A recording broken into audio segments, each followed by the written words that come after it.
Welcome to Voices of IIS, a space to learn about the wonderful people who work at IIS, explore fresh perspectives, and hopefully get inspired. Originally from Liverpool and having received both his BA and MA in Oriental Studies from Oxford University, Russell Harris is an editor in the Office of Academic and Student Affairs. He is a contributor to the Encyclopedia Islamica and has been involved in a number of academic projects at IIS, including the publication People of Faith, as well as the World of Islam series and the Epistles of the Brethren of Purity series. Welcome, Russell, and thank you for joining us. Thank you very much. Before we dive into your work at IIS, could you tell us a bit more about your journey into this field? And for those who may not be familiar, what exactly is Oriental Studies? Well, I'll start off with Oriental Studies. At Oxford, at the very least, it's a sort of catch-all phrase which covers what we would call languages and cultures of the Middle East. In my specific case, I was very interested in two languages which are cognates of each other, that is, Arabic and Hebrew. So at Oxford, my, let's call it, journey through Oriental Studies was divided into three parts. There was Biblical Hebrew, Modern Hebrew, and Arabic. And of course, even though they're written in very different scripts, the two languages have an enormously close relationship with each other, which unfortunately, or very sadly, is not mirrored in political terms. But at least in language terms, these two cultures are very, very close to each other. So in fact, the degree was Arabic and Hebrew, which meant that I ended up leaving Oxford with an ability to, let's say, read the Old Testament in the original language, and we studied quite a lot of it. And also the Arabic part of the studies was mainly Quranic, although we had some modern Arabic literature in there. Of course, since I've left, I've read a lot more. I've read a lot more of the Old Testament, a lot more of the Quran, and much more about Islamic history, because it sort of seems that at Oxford, at the very least, they think that once one gets a degree, one will naturally continue studying throughout life. And I think actually that was the very good grounding that they gave me. It awakened an interest in a lot of things, and I've always continued trying to learn. I'm going to ask you a sort of another question. What actually sparked the interest in Arabic and Hebrew? Well, the story of the interest in Arabic is because I used to be a very musical teenager. I played in the National Youth Orchestra, and every Saturday I would go in Liverpool to a building called the Central Music Library, where I would take out records and listen to them through the week to become acquainted with a much broader repertoire. And they had a section called World Music. And I can remember fishing out a record, in those days it was records. On the sleeve, there was a profile image of a matronly lady with her hair in a chignon, wearing heavy-rimmed spectacles and some Arabic writing. I managed to work out that this was Kulthum. And from the moment I put the record on the record player and heard her singing what I now remember was some of her early film songs, I fell in love with the voice. I fell in love with the language, and also the script on the record sleeve was Arabic. And I was desperate to learn Arabic. So again, I used to take myself to the Central Library of Liverpool and take out Arabic primers and try and teach myself the alphabet so that I could read the words. I already had an interest in biblical studies, and it seemed perfectly natural to me, from what I had read, that the two languages, Arabic and Hebrew, would complement each other. So that's what drove me to apply to read Oriental Studies at Oxford. I love that. That's just fascinating that passion for music sort of ended up where it did in studying Oriental Studies and then beyond. That's just fascinating. Before, let's spend some time on your professional life before joining IIS. What did that look like, and were there any pivotal moments that led you to IIS? Well, it was a very zigzaggy, I don't want to call it career path, a zigzaggy path through life, because for some reason I ended up in New York when I was about 22 and decided that what I wanted to do more than anything else in the world was to be an opera singer. Was this pre-Oxford or post-Oxford? This was post-Oxford. Okay. And although I was working in New York, mainly I spent most of my income on singing lessons and we were very lucky because the Metropolitan Opera was very close by, as was New York City Opera. So for about 10 years, my life was really involved with music. If I wasn't singing, going for singing lessons or vocal coaching or other related items like Alexander technique, I was with a group of people rehearsing to put on operas. And in those days, I used to play the piano. By a great fluke of luck, I had a grand piano in the office I was working in. So once everyone had gone home, from about 6 o'clock in the evening, my opera friends and I would gather, and generally I would be sitting playing the piano for them, and we would be rehearsing the various operas that we were putting on, some Mozart operas, Zandonai operas, Puccini, etc., etc. So I did spend quite a lot of time, and I remember specifically telling people the only way I can survive New York is by not having a television. So by not having a television, I had a lot of time to follow the passions of my heart, which in those days were opera. Fortunately, I had learned a few languages at school, which included French and German. Italian wasn't much of a jump, and Spanish. And I have a very strong memory of an Iranian lady conductor in New York who had decided that my voice would be perfect to sing Mussorgsky operas, and spent quite a while trying to coach me to sing in Russian, until one day she just looked at me and said, "I don't think you'll ever be able to pronounce Russian. Let's switch back to German."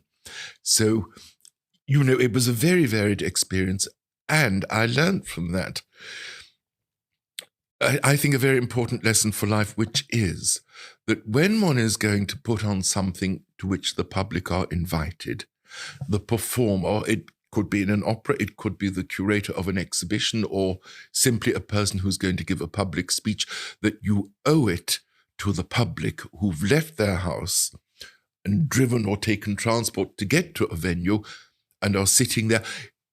The performer has a debt to the audience, and the debt is to make their experience as enjoyable as possible by offering as professional a presentation as one can do. And I hope that has stayed with me until now.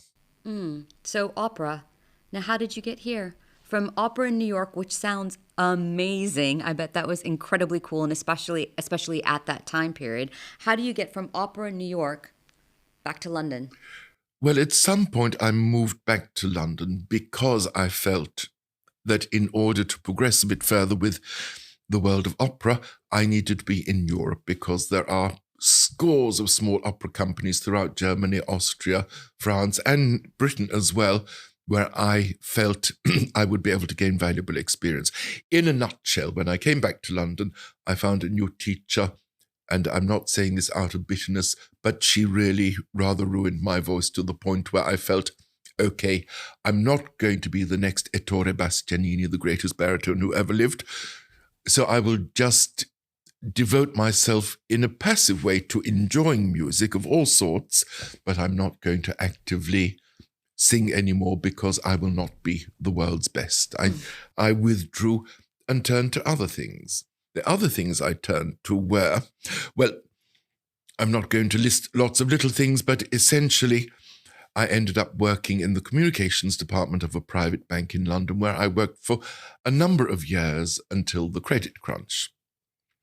I'm going to head off one of your questions by saying that in the credit crunch, my position was identified as one that the bank would have to cut. They were extremely pleasant to me. They made my exit from the bank as wonderful and smooth as possible. And I think that was their intention, that when I went out into the world, having worked in a private bank, I only have positive things to say about my experience there. But I also learned there how to deal with figures, how to present ideas which were given to me as spreadsheets full of figures, how one can turn this into something visual and explain a story in a way that is much easier for the audience to understand. I also learned the importance of checking, because when one works for a bank and is given spreadsheets full of numbers, it's vitally important that those numbers are all correct, because someone I worked for in New York years ago, a Kentucky colonel, used to say, it's always going to be the granny in the tennis shoes at the annual general meeting who'll pick up on a number that is 0.0003% not correct. So I learned then the vital importance of making sure everything is correct. And to this day, I don't wish to be praising myself, but in things I do for the Institute as well as things I do outside the Institute, I'm rather fanatical about reading them aloud to myself many, many, many times to make sure that there's no ugliness left in it, that sentences are balanced, and that ideas are presented clearly. I mean, one thread that I think I sort of can see that sort of has been a part of your journey is this value of beauty in all its shapes and forms. And I think and because I've known you for so long now, Russell, as well, I know that the skills that you would have obtained at the bank easily transferred into your role at IIS in checking things and making things beautiful and making things available to the various audiences. So you've been at IIS now for over a decade. Can you share with us some maybe standout moments or some achievements that you've had during your time here? Well, I'm going to give you a very strange standout moment, which is after we moved into our beautiful new building, the Aga Khan Centre, where we're sitting today. And I was involved not in the construction, but in visiting the building while it was being constructed to document it in photography.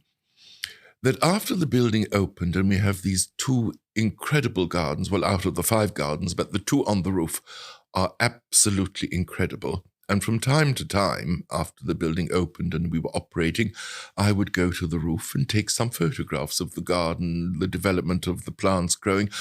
And one month, I think it was probably in April, I went and I noticed that on the Japanese miniature quince plants, which are utterly beautiful, that the stems were covered with aphids and green flies and other little insects. And when I examined the photograph at home, because I'd taken a macro image of it, it was rather a lot of aphids on a twig, and I thought, actually, that's beautiful. That is what we were intending to do in building gardens on the roof, which is to get life and nature to come and start playing its role in keeping with the current, let's say, Ismaili community outlook towards the world, which is that we should be the custodians of nature and that we should help everything to live and provide a good environment. And I was thrilled when I looked at that photograph to be able to say to myself, at least, the insects have come, we're doing something right. I think that's a really positive way to look at the coming of insects, whereas others might be like, please get away. I don't want to be around any. So look, because I know you, I know that you love to travel, and I know that you have done so extensively. And so can you share with us some of maybe the most memorable or surprising experiences you've had during your travels? Well, you're right. I have done quite a lot of traveling because after university I went and spent a year living in Egypt, mostly in Alexandria, in a little town called Agami, which is outside Alexandria. But of course, in the generation that I grew up with, when we went traveling, we would be clutching a guidebook in our hand. So I did spend rather a lot of time, both in Cairo and Alexandria, trudging the streets, reading what buildings I should be looking at, going in, exploring buildings, climbing minarets, with the result that I know what we would call the Fatimid district of Cairo. Some people refer to it as the Islamic part of Cairo. I know it extremely well because I have spent months and months trudging around and photographing things. But if you were to ask me for exciting, well, every second in Egypt was exciting. I can still remember the first time I landed in Egypt when I was at university and I had got a place at a language school in Zamalek. I landed at Egypt. We students were all staying in one, let's call it a B&B, a pensione, in the center of Cairo.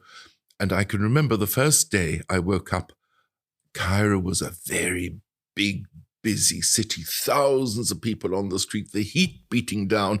And the first time I ventured out of the hotel, I made myself only go to the right, and then at the end of the block, turn right, and then come back to where I'd started. And I went back to the hotel and thought, I've done enough for the day. I've gone out, I'd be able to find my way back. But that was the beginning of a massive exploration of Egypt.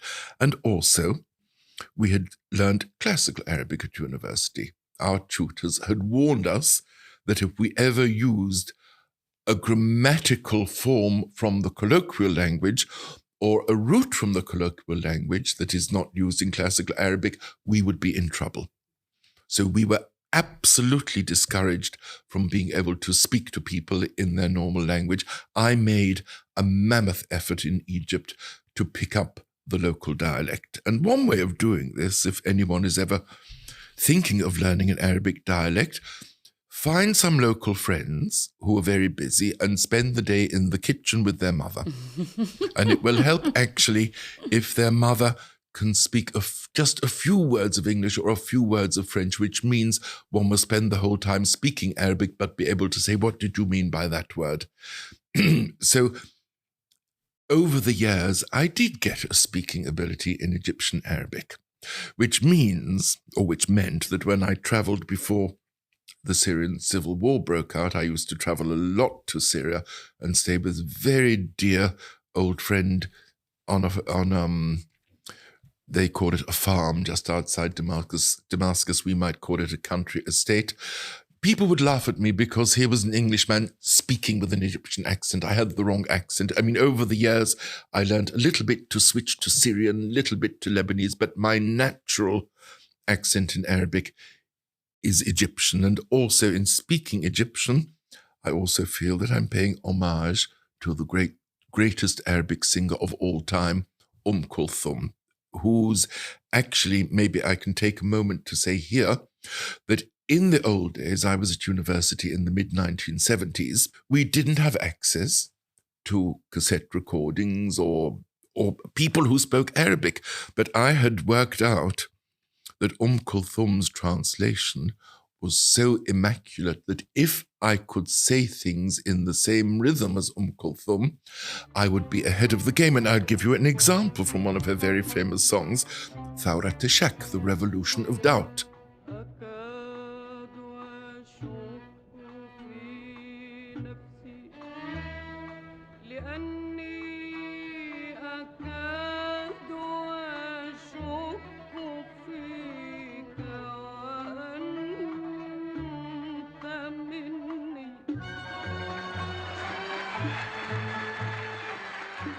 أكاد أشك في نفسي لأني أكاد أشك فيك وأنت مني.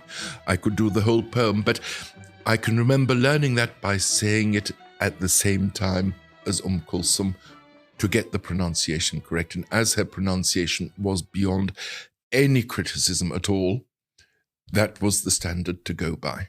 The gold standard, it sounds like. Absolutely. We'd love to hear more about your work as a writer, a translator, a publisher. What projects have been particularly meaningful or challenging? Well, if I can mention something about before I came to work at the Ismaili Institute, I had developed a very close working relationship with the photography studio at the Victoria and Albert Museum.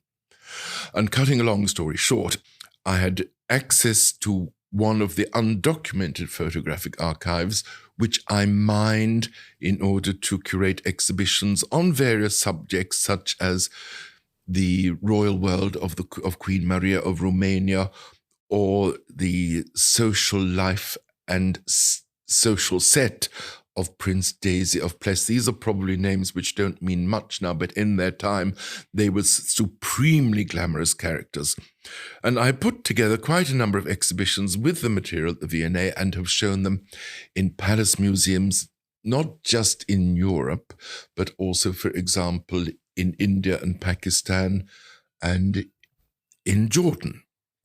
In Jordan, the exhibition was actually opened by the Queen Mother, the mother of King Abdullah, who, as you may know, was an English lady who had been working on the set of Lawrence of Arabia when it was being filmed in Jordan, and King Hussein had seen her fallen in love, and they got married, and their child is actually now King Abdullah of Jordan. Princess Mona, as she's known, the Queen Mother of Jordan, as I said, was an English woman, and she was absolutely charming and thrilling to have as the guest of honor at the exhibition. And I can remember that the Chief of Royal Protocol briefed me before the exhibition opening, saying, "We will bring the Queen Mother and we will give her to you at such and such a time, and you will keep her for 20 minutes, and then we will come and take her away and take her back to the palace." Well, actually, I think she was still hanging onto my arm after about an hour, with me feeling rather worried, am I going to be imprisoned for hanging on to the Queen too long? But it was all very, very smooth. So I've done quite a lot of exhibitions. I've translated some literary works from Arabic, particularly the work of the greatest living Egyptian novelist, Ala al-Aswani, whose most famous book, The Akobian Building, was sadly not translated by me, but I did translate later fiction and non-fiction works by him. I've also collaborated with various other museums. For example, I'm on the board of trustees of a little private museum in London, which is called the Fan Museum, which deals with the history of the item which we all use, well, which women mainly use to keep cool, which is the fan.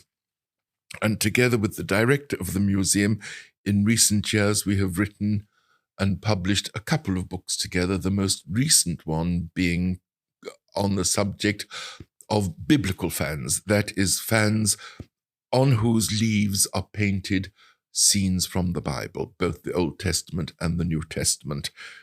Very beautiful subject to deal with. If I can come back to the Institute of Ismaili Studies, here, I think because of my experience curating exhibitions, I've been involved in a number of exhibitions which have been held in the Aga Khan Gallery.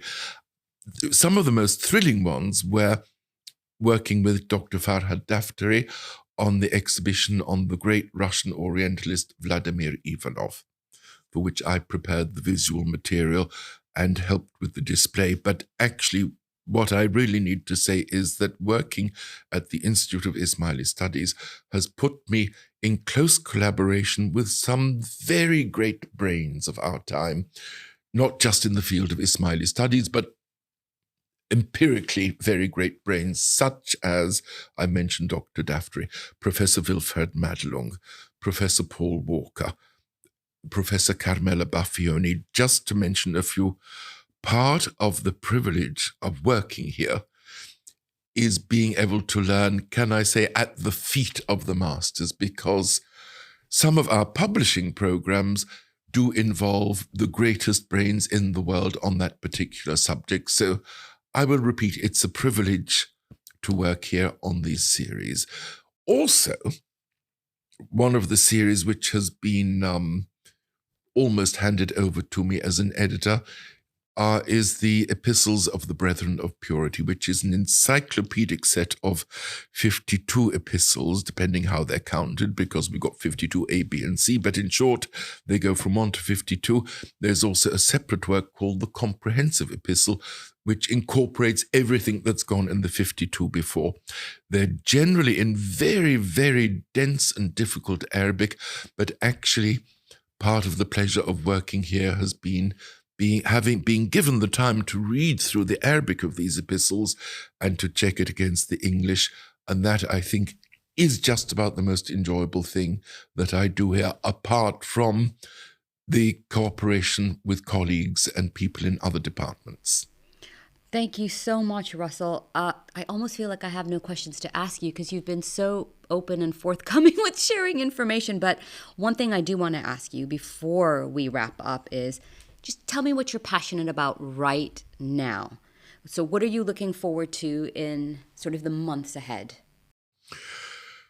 Well, in the months ahead, apart from seeing the books that I'm working on come into print, and we're also working on a second volume with our colleague Dr. Mohammed Khashoggi and Dr. Hadi Inayat on Islamic law, which is an extremely important subject, given the fact that at least in the UK, when the subject of Islamic law is mentioned in the newspapers or on the television, it's generally in association with some form of backlash against the mistaken idea that people are trying to impose Islamic law in Britain. It's a very subtle subject. It's a fascinating subject. And the fact that the two authors I'm working with come from a very moderate school of thought regarding Islamic law, its history and its application. What I hope we are producing is we are enabling the general public to understand actually what Islamic law is without simply considering it as a binary good-bad subject. Other things I'm looking forward to are developing further exhibitions in collaboration with our lovely colleague SN Kaya, who is in charge of the Aga Khan Centre Gallery. Also, very recently, I've got a project, or I'm developing a project to catalogue the artworks on the wall of the beautiful Aga Khan Centre, many of which were bequeathed to the Aga Khan Centre some were bequeathed by Prince Amin, such as the photographs, the street scenes of Cairo, which are between the third and fourth floor in the library. Many other items have been given to the building by generous members of the community, and we're planning a publication which will not show off, but which will present the artworks so that one can get a much easier idea of what the program of displaying these artworks in the building means. I have heard about this project, and I, for one, am so excited. And if anyone is visiting the Aga Khan Centre, I think the artwork here is just spectacular. And hopefully, if you are able to visit us and come on a tour, you'll be able to see this firsthand. Our time is up. A big heartfelt thank you to Russell Harris. It has been a real pleasure having this fascinating conversation with you. Thank you so much. And to our listeners, thank you for spending your valuable time with us today. With so many podcasts out there, we're truly grateful you chose to tune into ours. If you enjoyed the episode, don't forget to subscribe on Spotify or wherever you get your podcasts. That's a wrap for today. I'm Selina, and you've been listening to Voices of IIS. Until next time, take care.